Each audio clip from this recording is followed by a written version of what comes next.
கரூரில் செப்டம்பர் 27ஆம் தேதி விஜய் பிரச்சார கூட்ட நெரிசல் ஏற்பட்டு 41 பேர் பலியானதில் 100க்கும் அதிகமானோர் காயமடைந்த வழக்கை விசாரிக்க சிறப்பு புலனாய்வு குழுவானது அமைக்கப்பட்டிருக்கிறது. இது குறித்தான விவரங்களுடன் செய்தியாளர் கதிரவன் இணைப்பில் இருக்கிறார். வணக்கம் கதிரவன், விவரங்கள்.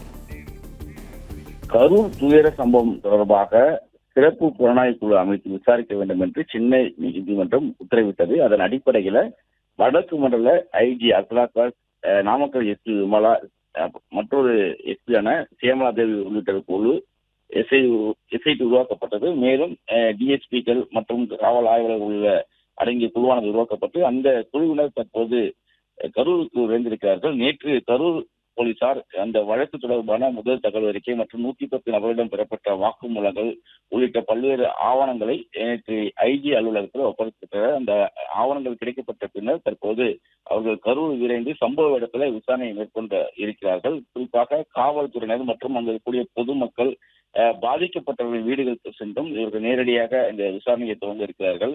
சம்பவம் நடைபெற்ற இடம் உள்ளிட்டவற்றிலும் அங்கு கைப்பற்றப்பட்ட சிசிடிவி காட்சிகள், அதே போல பொதுமக்கள் மூலமாக கிடைக்கப்பட்ட வீடியோ காட்சிகள் போன்றவற்றையும் அவர்கள் ஆய்வு செய்ய இருக்கிறார்கள். தற்போது அவர்கள் ஐஜி அலுவலகத்திலிருந்து புறப்பட்டு கரூருக்கு புறப்படுவதாகவும் இன்று அல்லது நாளை இந்த விசாரணையை அவர்கள் துவக்க இருப்பதாகவும் காவல்துறை தரப்புல தெரிவிக்கப்பட்டிருக்கிறது. குறிப்பா தினேஷ் என்பவர் தொடர்ந்த வழக்கின் அடிப்படையில சென்னை உயர்நீதிமன்ற நீதிபதி அவர்கள் இந்த உத்தரவினை பிறப்பித்தார். கரூர் மாவட்டத்தில் தவேக தலைவர் விஜய் மேற்கொண்ட பிரச்சாரத்தின் போது கடந்த 27ஆம் தேதி கூட்ட நெரிசல் ஏற்பட்டு 41 பேர் உயிரிழந்தார்கள். 100க்கும் மேற்பட்டவர் இந்த சிகிச்சையில் பெற்று சிலர் வீடு திரும்பினார்கள். இன்னும் சிலர் தொடர்ந்து சிகிச்சை இருக்கிறார்கள். இந்த சம்பவம் தொடர்பாக அரசியல் கட்சியின் ரோடு ஷோ போன்ற நிகழ்வுக்கு வழிகாட்டு நெறிமுறை வழங்க கோரி தினேஷ் என்பவர் சென்னை உயர்நீதிமன்றத்தில் மனு தாக்கல் செய்தார். இந்த மனு மீதான விசாரணையின் போதுதான் இந்த உத்தரவானது பிறப்பிக்கப்பட்டது. அதன் அடிப்படையில் தான் எஸ்ஐடி குழுவானது அமைக்கப்பட்டிருக்கிறது. ஐஜி அஸ்லாக்காருக்கு மற்றும் சியாமலா தேவி, விமலா ஆகிய 2 பெண் எஸ்பிகள் இடம்பெற்றிருக்கிறார்கள். மேலும் 3 ஏடிஎஸ்பிகள், ஒரு காவல் ஆய்வாளர் மற்றும் சப் இன்ஸ்பெக்டர்கள் இந்த குழுவில் இடம்பெற இருக்கிறார்கள்.